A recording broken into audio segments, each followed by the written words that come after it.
all down, let's get into stuff here, shall we? We're going to start off with this.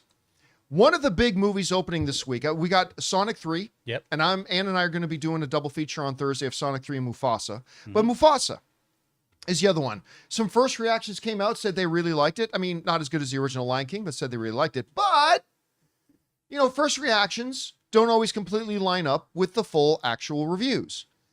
And now the full reviews are now coming out for Mufasa. Strangely enough, the reviews for Sonic 3 have still not come out.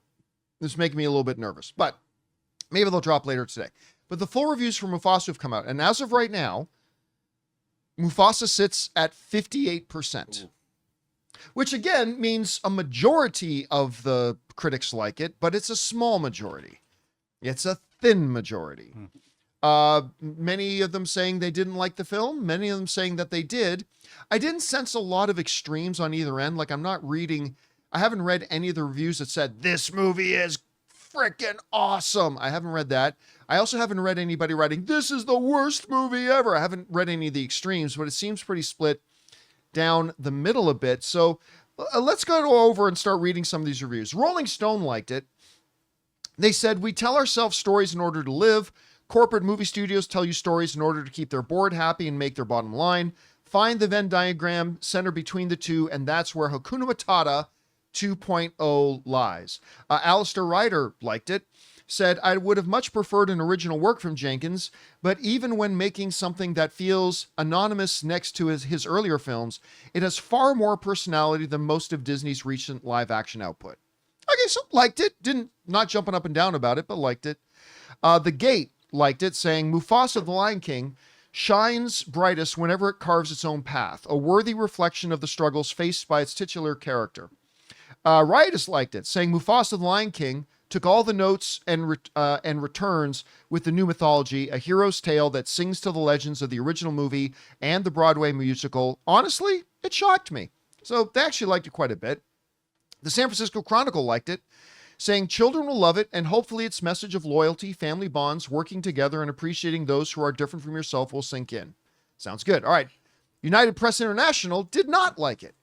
They wrote, the Lion King remake ruined what was previously established as a great story. I disagree with that personally, but Mufasa only ruins its own derivative story, so it's not as bad. All right, well, that's the bad thing. It's not as bad.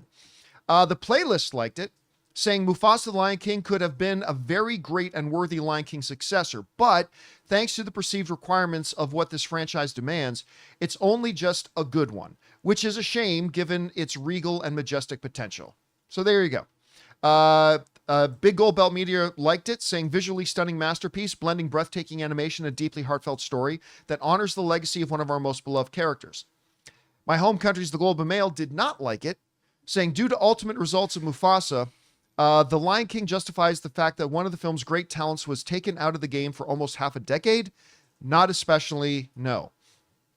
Discussing Film liked it, saying Barry Jenkins crafts some inspired visuals and trying to adapt photorealism, but the animals are still a bit too uncanny.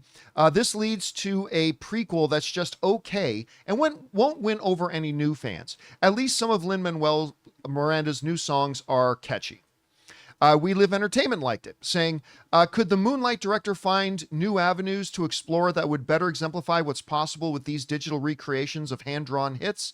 The good news is that Mufasa, warthogs and all, is a solid step in the right direction.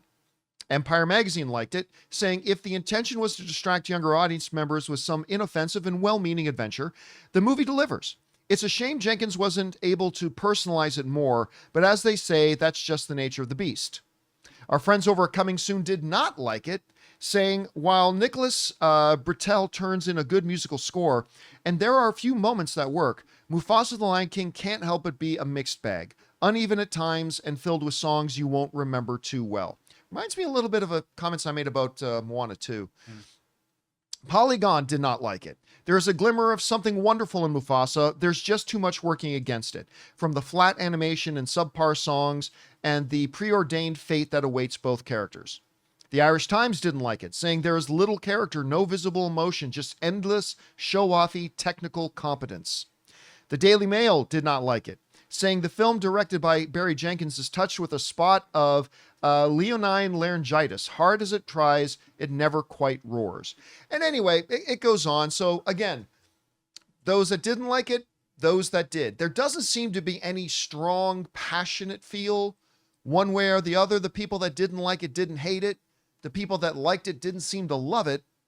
It just seems like it's okay. I mean, that's what it's coming across to me. It just seems like it's okay. And again, the last I checked, it was at 58%.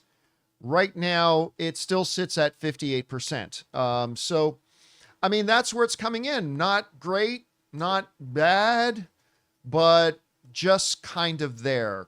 Guys, we want to take a second to thank a sponsor of today's video, The Perfect Jean. All right, let's get real for a second. Khakis, stiff, uncomfortable, and a crime against humanity. That's why I am obsessed with The Perfect Jean. I'm wearing them right now, and let me tell you, they've changed the game. They have full stretch, no resistance, whether I'm sitting for hours, indulging in holiday feasts, or running errands, these jeans move with me. And the best part, I don't feel like I'm in a denim prison. They're stretchy, soft, and crazy comfortable. And these aren't just comfy lounge pants. They look sharp enough for dinner parties and family photos.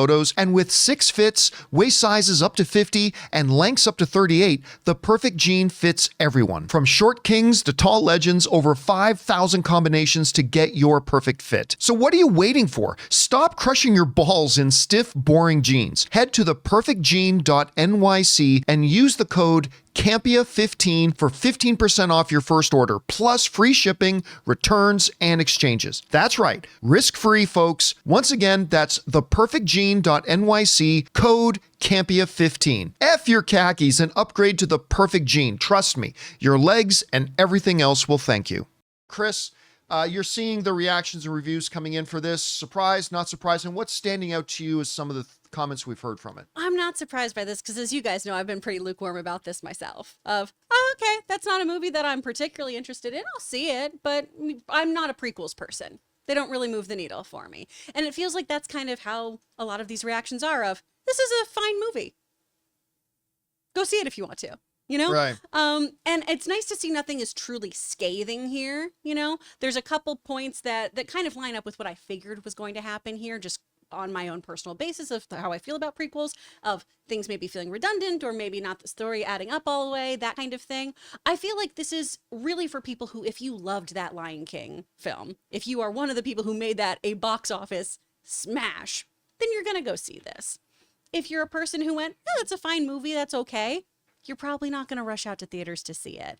I'm honestly a little bummed that there isn't something really pushing me to go now, because I was really hoping that it'd be, you know what, I need to stop being such a stick in the mud and I just really need to get excited about this movie and go because so many people are excited about it.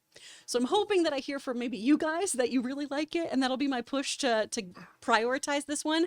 But right now it's still a, yeah, during that kind of, to borrow a term from Amy Newman, cheese week, the week where we all just like eat cheese and drink and don't do anything because time doesn't exist anymore between Christmas and New Year's. Yeah, I'll go see Mufasa. I wanted to be more excited about seeing it. Yeah, I'm one of the guys that I quite liked the 2019 version of The Lion King. You and Aaron were glowing about it. Me and Aaron Cummings went to go see it together. And we both cried in the theaters. Like, we really, now I never thought it was as good as the original, but I still thought it was wonderful. And I really quite enjoyed it. And I was never surprised that for a long time, until Inside Out 2 came along, it was the highest grossing animated film of all time. This one, you know, I've always been kind of iffy on it. Number one, I've been very excited that Barry Jenkins was doing it, because Barry Jenkins is an incredible storyteller. But I mean, I'm not big on prequels. The one thing in the trailers that threw me off was, like, correct me if I'm wrong, but isn't there like a part in the original animated Lion King where Mufasa is talking to Simba and talking to him about, you know, like his father and the great kings in the sky? Like, doesn't that kind of contradict a bit of what we saw in the trailer, that, oh, Mufasa actually ends up being adopted? And why does he get to be king instead of Scar? And I don't know. I'm sure the movie explains that. But again, listen, lower than I was hoping to hear it would be. Not bad, but, you know, we'll see how it turns out. Anyway, guys, question is for you. What do you think about this? The reviews for Lion King are pretty much right down the middle. More people liked it, but they didn't love it. A bunch of people didn't like it, but they didn't seem to hate it. I don't know. It's just kind of there. I'm going to go see it on Thursday. I'll let you know what I think. Whatever you guys think about this, jump down to the comment section below and let us know your thoughts. Hey guys, thanks so much for watching this video. Make sure you like the video, leave a comment, and subscribe to our channel. And don't forget, we have a daily podcast called the John Campea Show podcast, available on Apple Podcasts, Spotify, or your favorite podcasting app of choice. Go and subscribe to it today so it'll be there when you need it.